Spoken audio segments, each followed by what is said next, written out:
Peterborough's community radio station, Salam Radio, 106.2 FM.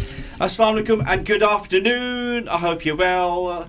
You're listening to Salam Radio 106.2 FM. Also streaming live on YouTube, X, Twitch and Facebook. This is your host Akil with a very special drive time show. Today we're celebrating the life and works of one of the greatest poets and philosophers of all time, Sir Allama Iqbal.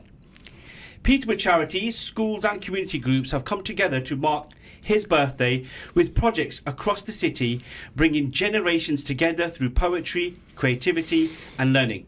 My guest this afternoon is Imran Hafiz from the National Literacy Trust. Earlier today, Imran has been inspiring children at Beecher School and Gladstone Park Academy with Iqbal's poetry, encouraging them to write their own complaints to God. We'll be talking about Iqbal's influence, the children's reactions, can you imagine, and the exciting celebrations planned for later this year. And as always, we want to hear from you. You can text the show on 07411 191062 or drop a comment on our Salam Radio socials, Facebook, X, YouTube or Twitch, and join in the conversation. Assalamu alaikum. Wa alaikum salam. Thanks for having us. It's great to have you here in the studio. You know, I've been looking forward to this. I've had a little bit of information about who you are, but for those who don't know you, can you share a little bit about yourself and what you do? For sure, yes. So I'm Imran Hafiz. I've come to Peterborough today, especially for this input and interactions with the schools all the way from Bradford, so not too far away. And in Bradford, I manage the National Literacy Trust's hub. So I work for a national charity, the National Literacy Trust, and we work across schools and communities in a broad range of areas. We have lots of programs. We have a big sort of media marketing research teams. We lobby the government on all issues around literacy, and how we become sort of truly local and truly national, is through our literacy hubs. Bradford is one, Peterborough is another. Like I said, we've got 23 areas now where the National Literacy Trust has a literacy hub, and it represents a small local team trying to work within the local landscape and with local partnerships to create bespoke solutions to the challenges of those local, identifying what those local literacy needs are. And that obviously tunes into who are the people, what are the issues around literacy there. And by literacy, we're talking about, so in the broadest terms, reading, writing, speaking, listening. Digital literacy is a big part of the literacy space these days as well. So we have a range of programs, and I guess my ears perked when my counterpart who works in Peterborough, Becky Mars, got in touch, and she put a word out to say that we are exploring this concept of Iqbal, the festival. We've got an Iqbal Centre. Do you have any contacts in Bradford? And as many of us will do, I draw connection to Iqbal in lots of ways, influence on both my life, my father's life, and something that I had in my experience growing up as a young person. And I guess what I'm really interested in and one of the exciting parts of the work that we do at the Literacy Trust is, what does literacy mean anyway? And until we're not able to define that within the context of multiple literacies and experiences and cultures, then it's very a closed shop, and we are not able to tap into the massive potential that exists. So I'm really interested in this space. Iqbal's really dear and to me, as is Urdu poetry, and so I came today I curated a couple of workshops and had an amazing morning and afternoon with two schools. I met some of the resident artists at the Allama Iqbal Centre. We hit it off, shared so much in common, and I'm looking forward to seeing what the festival brings, and hopefully some further connection between our cities, Peterborough and Bradford, because I know there are familial connections across the city. The kids were telling me, Wonderful. For anyone who doesn't know, can you tell us a little bit about who Allama Iqbal was and why his work is so significant? For sure, yeah. My disclaimer to Becky when she asked me to come down for this was that I do not regard myself as an expert in Allama Iqbal, but from my lens, and what I've been sort of sharing with the children, he was a poet and philosopher, and he's credited with the idea of the Muslim homeland, Pakistan. And And I guess sort of one of the stories of Allama Iqbal. So when I was growing up, I used to go to read. So Quran classes were 3 days a week, and Urdu classes were 2 days a week, Thursday and Friday. And our Ustad, God rest his soul, Alhaji Nasheed Kare, Hayat Miqtari Saab from Bradford, was an Urdu teacher, and he taught us Iqbal and Bangedra. A lot of that was, quite difficult stuff at the time. It's sort of like grasping the language, which is, it mixed within Farsi and Persian. So it's like when you read some of Iqbal, it might not sound exactly like Urdu to you. It might sound Persian, because it is. And coming across like his influence, not only on as a poet of hope and as a poet for the people, but across the nation, and how his journey sort of went from somebody who studied and travelled widely, Cambridge, Oxford, who sort of was the voice and the revolutionary that sort of reminded people of those ideas. And right at the centre of that was the controversy that surrounded him, because he was sort of almost ousted when he wrote Shikwa, which was the complaint to God. How dare you, this is blasphemous, this is shirk, you can't do this, who do you think you are complaining to God like this? And those very same people that sort of writ him off for writing Shikwa became his biggest fans when he wrote Jawab Shikwa. So Shikwa, he it's rhythmic, it's very clever play on words. He sort of like says, I'm going to use the gift that you've given me, God, because you give me this gift. I've got rhythm, I'm regarded, and you're used to hearing our praises. God, we praise you all the time. Spare a little time for some complaints. And his complaints were about the state of the Muslims. Complaints were about where the Muslim Ummah had got to and where it used to be.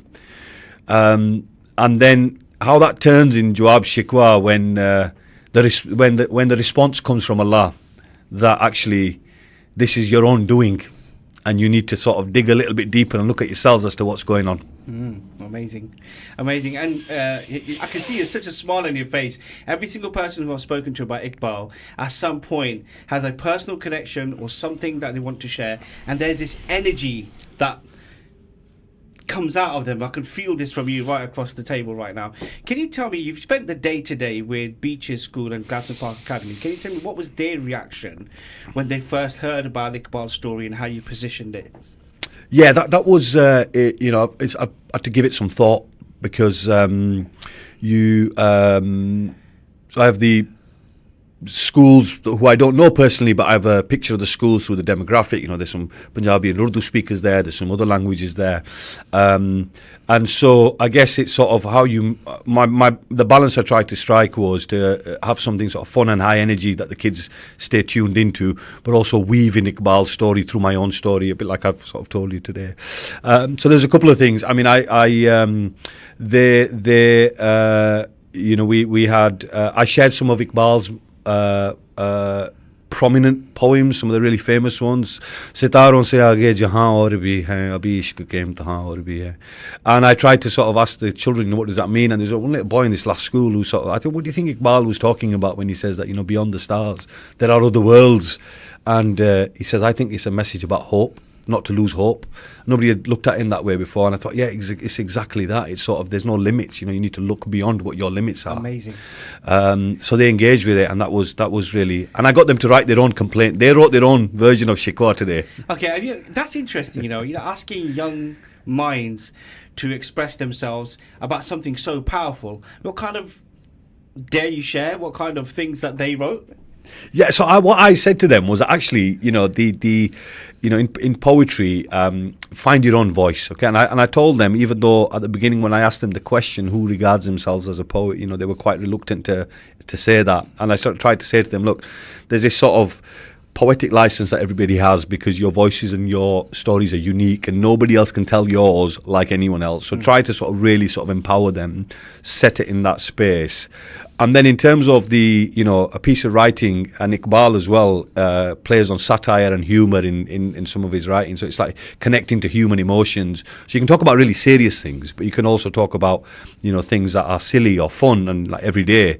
And, that mixture connects to human emotion. So, their complaints range from the Wi-Fi's broken to I'm having to get up every day too early to, there's too much homework to, their awareness of what's happening in the wider world and, the conflicts around the world and, some of the more sort of serious things. So there was a good range, there was a good balance.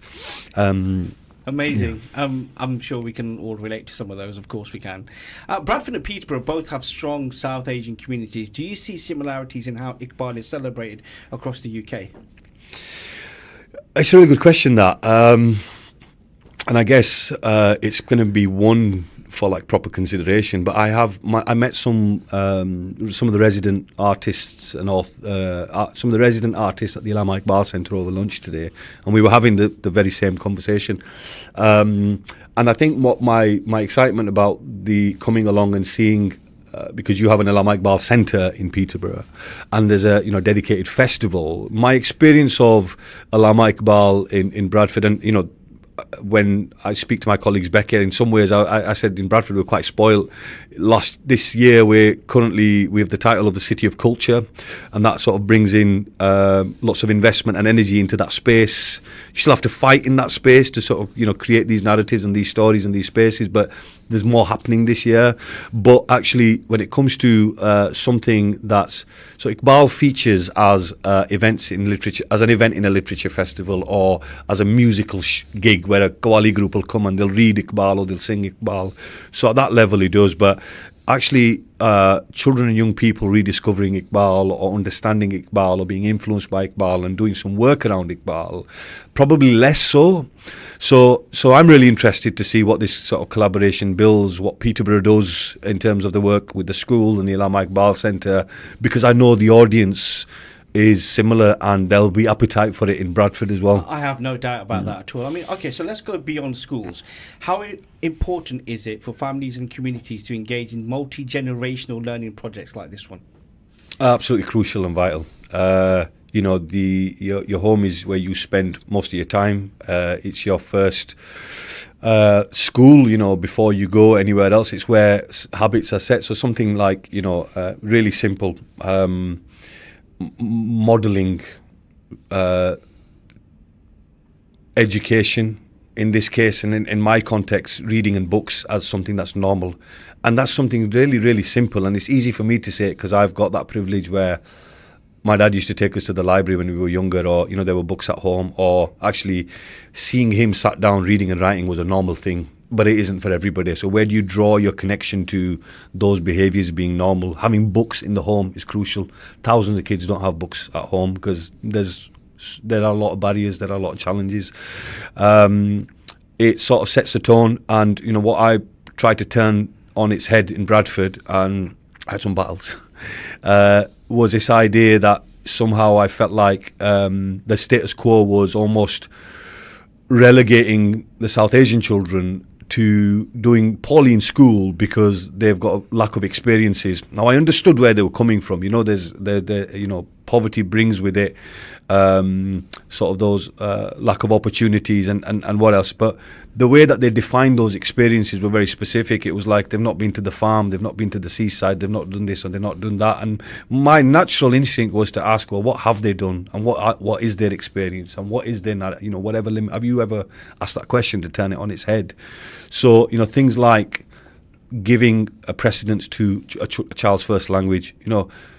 Our children should be geniuses. They're navigating 2-3 languages at a very young age. All of the sort of cognitive functions that are going on in your brain from a very young age to understand the significance of language, the nuance of language, how words work and all that kind of stuff. We're having to do it. They're going to madrasa, they're learning Arabic, Punjabi at home. They might be going to Urdu class. They've got to do the English over there. It would be a real shame if we're not able to sort of like harness some of those things.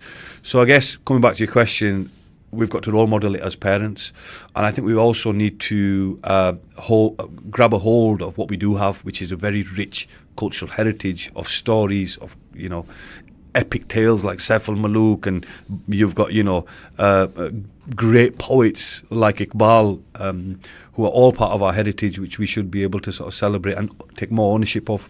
I agree, and it's interesting what you said there. This is something quite common. Parents, certainly from the South Asian community, are not reading to their children, and we are seeing a large. I mean, it's not just South Asian children, just children in general. Are being given just digital devices, and then they're kind of like being, well, if he's not making that, he's not bothering me so much. He's busy playing games or whatever that may be. But then when you give them a book, they're swiping the book. Oh, wow. And so because they're swiping the book, and the book isn't actually changing or transitioning from a logo to something else, they're getting bored, but they don't actually understand what to do with the book. And I do take your point. As a, I think, of course, other communities as well, but if we're just looking at the South Asian community, you're right. By the time you're 2-3 years old, you have got at least 2 languages, and by the time you're 6, you're on your 3rd language. And you've nailed that in terms of we're definitely missing that. This is a crucial part of the jigsaw.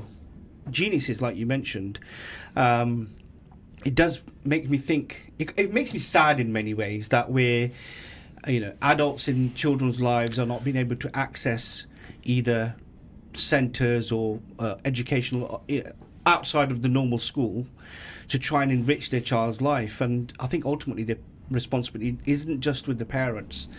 It does also fall on communities to get together, and perhaps organisations which are teaching young children to look beyond what they're currently doing to try and help them further. It's sad to say it's something that we've seen in decline quite a lot over the last 10-15 years. We've seen this where this isn't obviously not a broad brush, but you do see children not willing to read a book, even fantasy, anything. It's literally now all just social media. We're being consumed by these short videos, aren't we? 30 seconds long, which is affecting their brains. And it is. It's affecting your sort of ability to concentrate, and your sort of that instant gratification that you get. It takes a little bit longer than it does from a quick 30-second reel than it will do in a book. Is that a challenge for you then, from the national literacy perspective? We're really thinking about that, and have been doing for a number of years. And I think we sort of partly it's about accepting the digital media space and what the digital literacy means, and yes, part of that is being able to navigate advancements in AI, navigate through how you use online, advice for parents, make the most of that, because the world is changing, and our sort of children are growing up in a world that isn't yet here, but it's sort of fast moving towards all that rapid change. So there is. You can't ignore it, and at the same time, I think we've been doing some thinking at the National Literacy Trust around so how you market, like the value of a book, and why should somebody pick up a book, and it has to be grounded in something innate and something that you're interested in, okay, and that we were just talking the other day at a staff away day about, like, you haven't really done it until you've read about it and you've really gone into it. So whatever that interest is, and it could be gaming, it could be a lot of the time it's gaming, it could be it could be a sports interest, it could be anything, and I think the other side of that, something that we've done a lot in Bradford, is that we've tried to, as the publishing industry catches up with the idea and starts to build and work in the space of representative texts and books, up until a certain time in your school, you'd read, you'd go through your whole school and you wouldn't find a single character that looked like you or sounded like you or had any relevance to your own experience. This comes back to, the experiences that we validate in the text that the children were reading. So, reading it's always sort of like something academic and a bit abstract and something that I can't quite connect with. But there's been a change in that, and it's been a change that's been,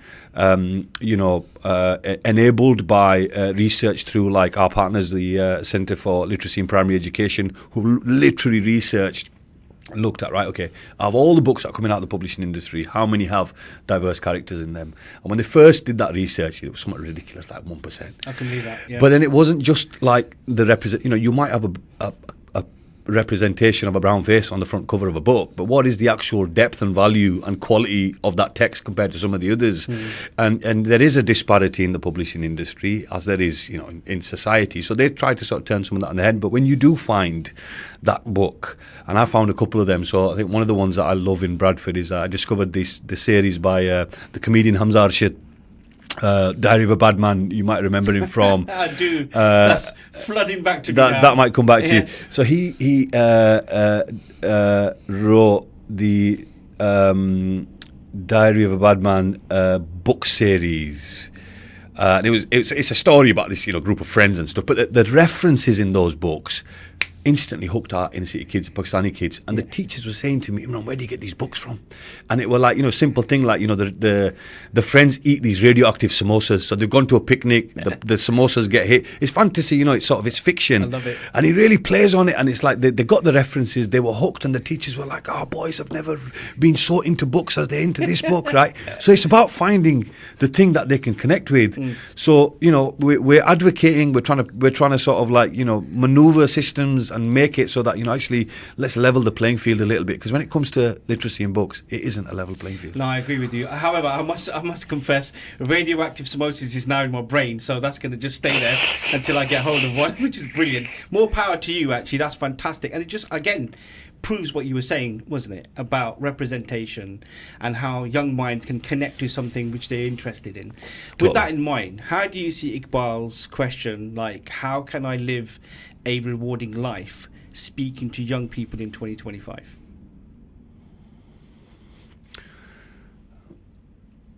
How can I live a rewarding life and translate that message to young people in 2025? Yeah, that is profound in so many ways.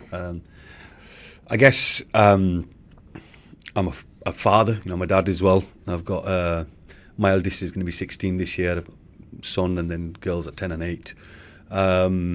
And, you know, I'm now in a position where I sort of think I'm starting to sound like my old man now, when it's sort of like, you know, you never knew you were born. And it's a difficult, space to navigate. But I guess we have to be compassionate. And sometimes I see that people aren't always compassionate because they get annoyed with what is happening with the state of our young people. And, you know, at the most extreme stage, it can be quite dire. You know, you're talking about sort of, you know, one of the issues that we had in Bradford was that rise in nitrous oxide and this lost generation, car accidents and, you know, deaths and knife crime, and sort of like, you step back and you think, and you know, all of a sudden when a tragedy happens, everybody's, you know, gets really somber and but we don't take responsibility as a collective. And I think that collective responsibility, our young people need mentors, they need advisors. And when you're going to be 16, you know, which one of us didn't clash with our old man? Yeah, this is true. Everybody clashes with, it's natural. My son clashes with me, right? Because it's just the relationship that you had with your dad. So at that time, you need somebody else who you can, not that you don't respect your father or that your father is not important to you, but you need that other authoritative, sort of positive role model. Where are our young people getting their positive role models from these days? Mr. Tate on the socials. So who are those, you know, positive role models? So, you know, some of the more forward-thinking, compassionate brothers in Bradford, for example, who are all, you know, professionals in roles like jobs like yourself, taking it on on their mantle to say, actually, you know what, this is our community, these are our young people, right? So I'm going to give some time during the week to go and support, you know, mentor a young person through this stage in their life. It's a vulnerable time, you know, if they're not getting guidance from some more grounded sources, they're only going to get it from the rest of their own social circles, and that just manifests into a lot of trouble. You know, that's where, fueled by the drugs and those kinds of things, it's a really risky time. So I guess I'm turning the question on its head and saying that we need to take responsibility and we need to be more compassionate to our young people.